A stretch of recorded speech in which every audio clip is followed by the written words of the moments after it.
Tangcay, Senior Artisans Editor at Variety, and I'm your host and thrilled to be here today hosting Half Hour With, featuring the Below the Line team from two great shows on Apple TV+, Ted Lasso and Seven. Without further ado, let me introduce our panel. We have Brent Findley, Supervising Sound Editor and ADR Mixer on Ted Lasso, and Naaman Marshall, Production Designer on Servant. Hello and welcome. Hi, it's my pleasure. Oh my gosh, thank you so much for being here. I'm really excited to dive on in and hear about your creative process. Brent, I'm going to start with Ted Lasso. For those who don't know, this show follows US American football coach Ted Lasso, played by Jason Sudeikis, who heads to the UK to manage a struggling fictional London football team, and he has no experience whatsoever. The team follows AFC Richmond. And as part of the process, Brent, talk about how you captured the ADR at the height of the pandemic. And right now, what comes to mind is the cheering crowd, which I think anybody who follows sports can relate to. How you did that in lockdown. Talk about your process. Thanks, Jess. Yeah, that was definitely an exciting challenge to wrap our head around. I would say normally in the idea of normal times where we had the luxury of getting large groups of people together and orchestrating their responses and cheering, especially the chanting, the Jamie Tart song, Roy Kent song, their salty language towards Ted.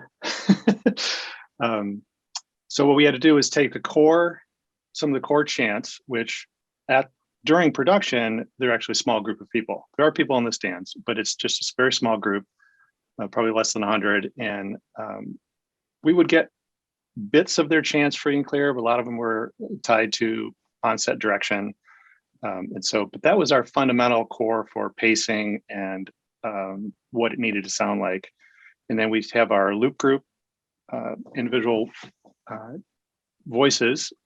And in the pandemic was a whole another thing, because we had, instead of us all getting in the room together and being able to play off of each other and orchestrate together, every voice actor was in their own either home studio or walk-in closet, or somehow we had to treat the space of their house.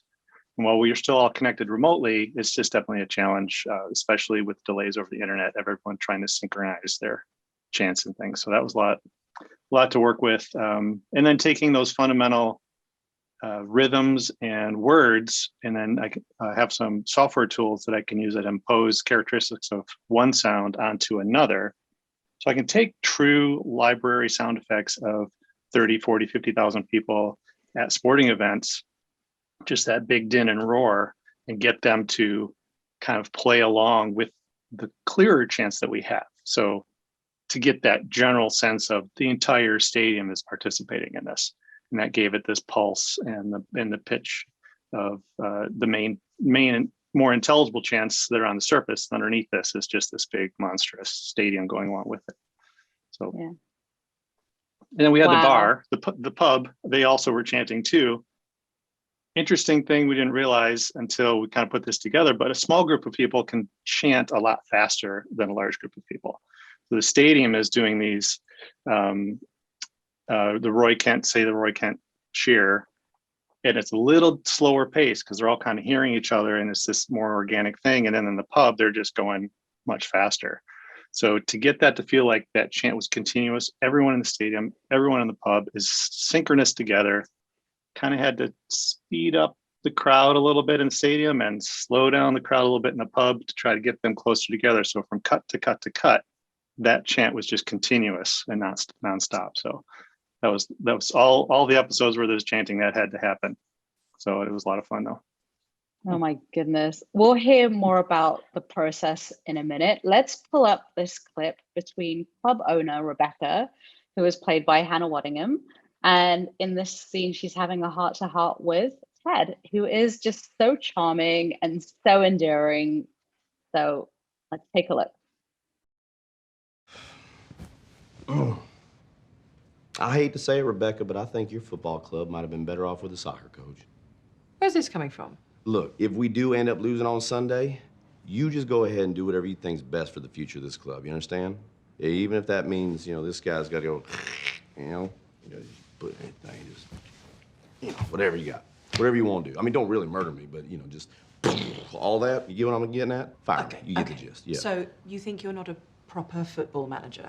Someone who's never played the game before or knows the rules? No, I don't know jack diddly about any of it. But who cares? There's a great saying in Dutch football. Well, I don't speak Dutch.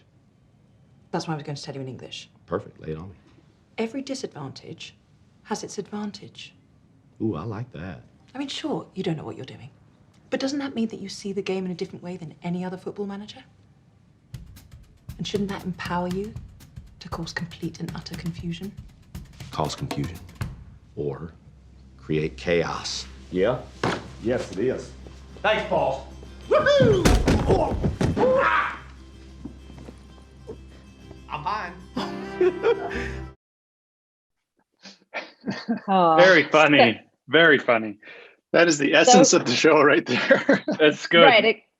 Exactly. I think if you want to describe Ted Lasso to somebody, it's like, this is the clip. But there is another clip, or there is another scene in the series where, there's a karaoke sequence with Hannah singing Let It Go, which needed to be re-recorded. Talk about how you had to work with, Hannah re-recording that miles away.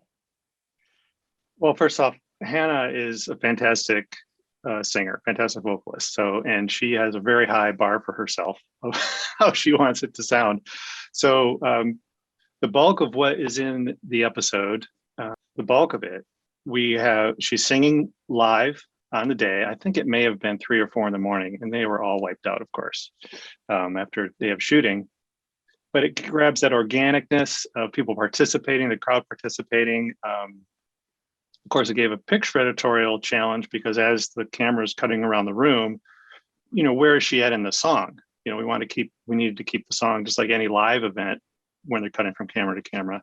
So with her live production and being 3 or 4 in the morning over in London, the end result was not necessarily something Hannah thought was her best work. So there were some pieces where she would really wanted us. Well, she actually really wanted to replace the whole thing. And but just that organicness of the live participation, capturing, we have all the microphones in the room going. Her handheld production mic is part of that track, and it's got the natural kind of plosives where the wind gets blown on the microphone. It just feels so real, like you're right there. We didn't want people to get taken out to suddenly be into a music video by having replaced all of that. So what we were able to do, Hannah in her at her house, she converted her walk-in closet into a vocal booth, and it's one of the best sounding vocal booths I've heard. It's sounds really good. We sent her equipment, so she has a microphone and reflection filter and pop filter, and so she had all the equipment that she needed, and then she helped dress her room so sonically it was a good room, and she re-recorded that song completely, and we just cherry picked the parts that bumped her the most, and I'd like to think it's seamless. But definitely we're able to fix some things. We couldn't use auto-tune because the song is attached to all the crowd, and they're singing along sometimes, and that would also pitch all their voices too. So sometimes you can use auto-tune if you have an isolated voice, but we couldn't in this case. So we had to creatively stitch in the new Hannah on top of the crowd and everything that was there. And it was a neat little exercise in precision, I think, that came out very well. But the fact she was able to nail that quality at home remotely was fantastic. Amazing. Naaman, 7. Oh my gosh. It's now in its 2nd season, and the series follows a couple's journey after the death of their son, Jericho, who embark on transitory object therapy as they grieve their loss. And in true M. Night Shyamalan style, it's a supernatural mystery with questions galore after every single episode. And this season is an emotional roller coaster. There's so much mystery solving to be done. But what is so incredible is the production design. And as part of your process, I heard you have an inspirational wall that served every episode, and it helped your collaboration with costume designer and set decorating. I want to hear about your inspirational wall, Naaman, and building that. Well, coming from film, and I don't do much TV, so I bring in a lot of film over to TV and then learning a lot of how TV works. What I found out was every episode happens so quickly, and you're meeting new directors and new DPs, and it's like every episode's done and gone. Where in film, I have the ability to have a bit of time with design, and I'll break down every location. And I usually have this one room or this one wall that has every location broken down with my inspiration, with my designs, I'll bring set dressing into the mix, and I'll bring in, costume, and I'll take some images from the DP, and I'll put them all on one wall, so that for anybody who wants to walk in, whether it's my construction guys or whether it's the producers or, the gaffer, anybody can walk into my room on a film and get the gist of where we're headed with it. If they need to ask questions or if they need to understand how we got to where we were at, that room for me is like the chance to like give everybody the opportunity.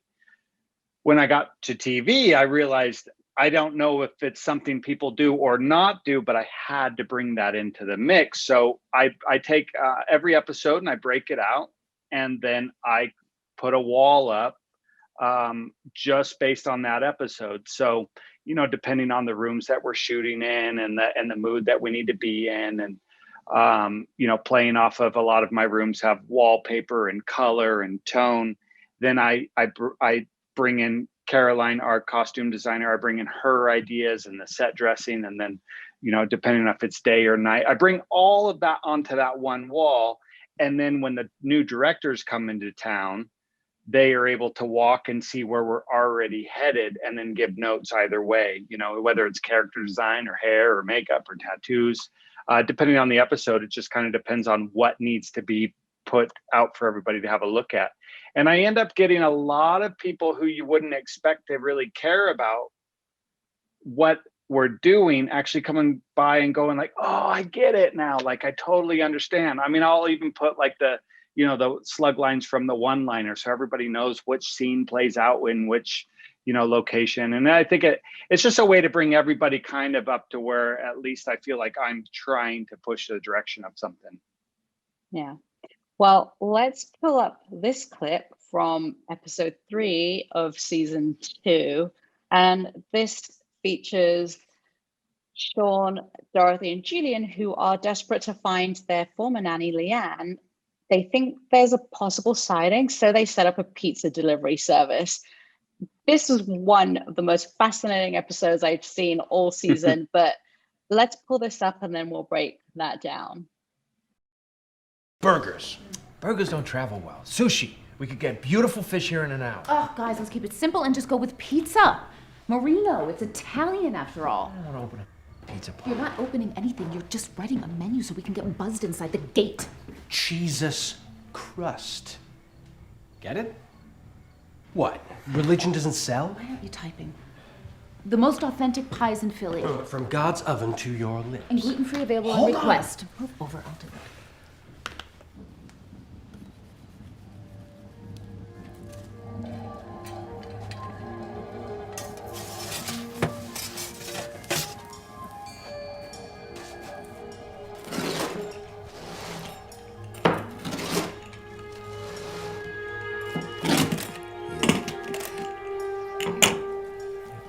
Slowly work it. Yeah. That's good.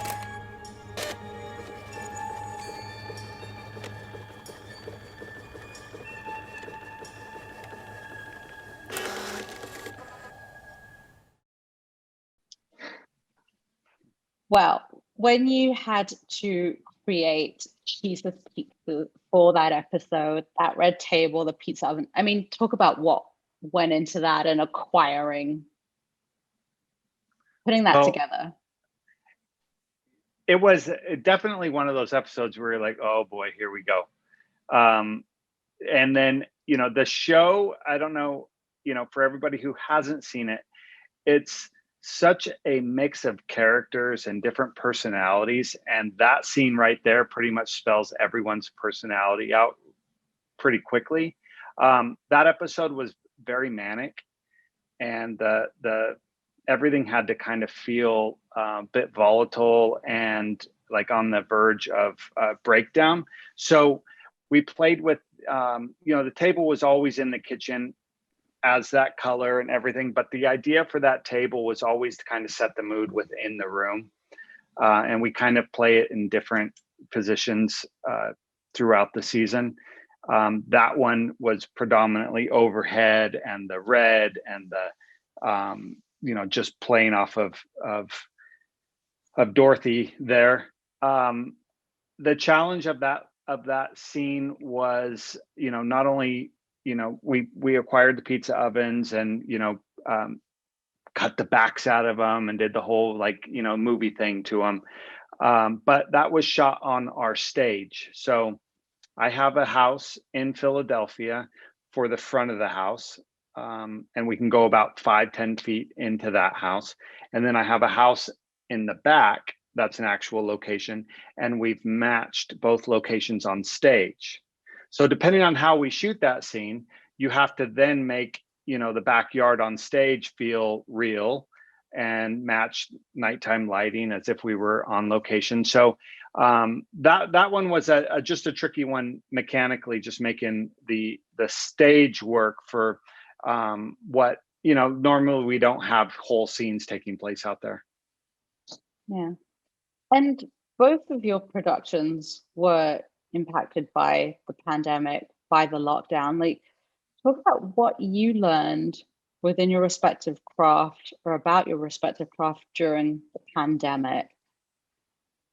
Well, so we were full, season 2 filming right up until the pandemic hit. And we had a discussion on set that it was best for us to shut down maybe for a couple weeks and see how it all played out.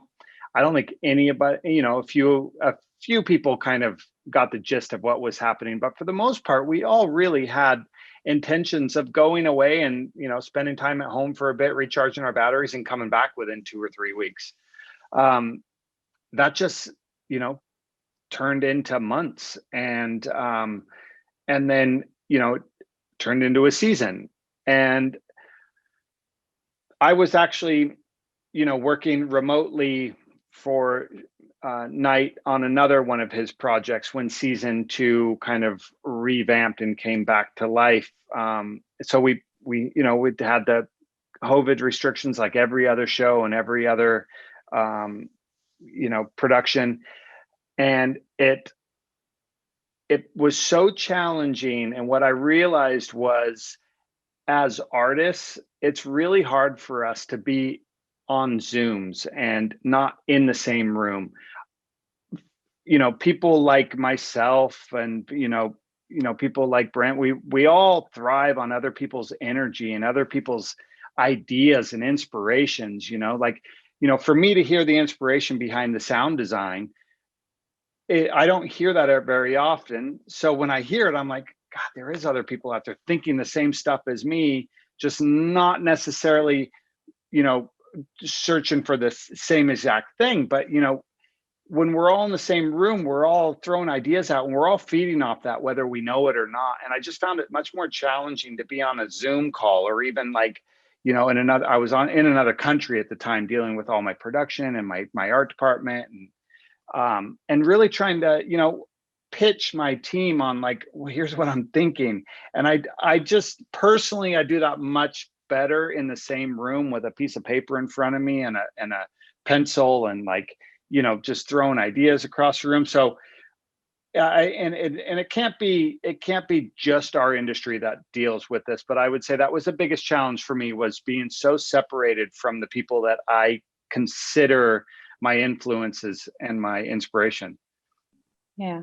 Brent, what about for you? I mean, you had to deal with people in walk-in closets and bedrooms. Usually you're on a soundstage. Like, what did you learn from your craft during this time? Well, very much like I totally agree with Naaman that in person is the most desirable way to do things. It was interesting to see how much extra energy personally it takes for me to have the same level of collaboration and back and forth remotely. It just feels like you have to pour some extra gas on just to stay up at that level to deal with it. But the remote business, there's so much of our communication is based on facial expressions or little responses. A pause on Zoom or in a remote recording situation, for some reason, means something totally different than a pause and a personal conversation face to face. People on the other end kind of get worried that something's wrong, that you didn't like what they just did. It's like that. I don't mean that at all. I'm trying to think of the next thing, and it's hard to communicate that. So this is that little back and forth of trying to maintain the collaboration without your brain going wild of like, oh, what's wrong with what just happened. Our principal photography was already in the can by the time we got to the post sound process for season 1. So we had that going for us, where we had kind of these aesthetics, and they shoot in blocks, so we didn't have big gaps of missing footage waiting for it. But the benefit of that was too is that we had Jason's full attention, because he's also an executive producer on the show. He's very involved in every shot. So having that wrapped up, our biggest question was, we just had everybody involved had to be asked, do you think we can do this in a remote way? Should we just sit on it? No one would have blamed us for sitting on it. Like, we could either be sitting around, we've got the footage, let's try to make it work. And we really, everyone just grasped at what we know to be available collaboration tools. And I think it came out great. Everything. I was very impressed with it. And I think to the point of where it has fundamentally altered how we're going to do things in the future.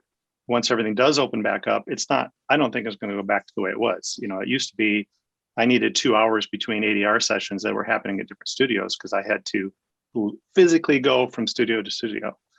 I feel like now it's a very valid way, as long as I still want the actor in a professional studio with a professional ADR mixer, with the proper equipment, the proper sound treatment. We're not worried about trash trucks or helicopters or sirens. We don't have to hold for somebody's leaf blower. So to get the talent in with professional mixers at a studio is still the goal. But I think the creatives attending the session won't necessarily have to be there in person now to get the same results that we got. So I'm kind of thinking that that's kind of going to be the way it goes. Love that. Let's switch lanes for a second. Let's get your favorite scene or set to work on. One thing I love in Servant Naaman is the claustrophobic wallpaper, that aesthetic. You feel the walls closing on you. What was your favorite set to work on? Well, I would say season 2, I was able to design an attic, and the attic was the space. That house is so tight on every level until it starts loosening up as you get to the top. But when I was able to introduce the attic as a space that was not refined and has a history to where Dorothy and her family might have come from, and that the idea that maybe the attic was her mom's and her grandparents, and it gave me a chance to just have like the textures and the feel of the horror for a moment. Love that. Brent, what about for you? What was your favorite scene to work on? I'm obsessed with the karaoke, but we discussed that. So what's yours? I would have to say pretty much anything out on the pitch, any of those scenes, especially in the gameplay. It's so dynamic. The cuts from the large stadiums down to the owner's box, down to the players on the bench, to just spots of fans in the crowd, then back out on the field. We're mixing in Atmos. So when we get down on the field, we can raise all the crowd up high. We can hear the crowd at the height as if we're down on the field. So we can get very creative with the sound in those spaces. And Jason's very keen to make sure that the story arc follows, even if we're in the middle of a game. So relationships between people still have to exist, even if we're battling it out on the field. And so we'll do that with sound, where maybe we don't have to play everything simultaneously or everything all at once that you would necessarily hear on the day. We'll tell the story by pulling back on things that aren't part of this little pocket of the story at this moment. Last question. For those who are listening who haven't yet seen your shows, which are now streaming on Apple TV Plus, in a sentence or two, why should they tune in? Naaman? If you feel like you want to be taken on a journey every episode to the point where you feel like you have something figured out, and then you're left with a, oh, hell, here we go again, tune in. Love that. Brent, for Ted Lasso? The positivity of the show is just so uplifting. You know, there's something good in everybody, and that's kind of how the art goes, and I think it's fantastic. Love that. And I think as a Brit, it's like, hey, this is soccer, watch it. You'll love it. But I want to thank you both, Brent, Naaman. Thank you for this great conversation and the dive into your creative process. Thank you to Apple TV Plus, and of course to everybody listening from wherever you are.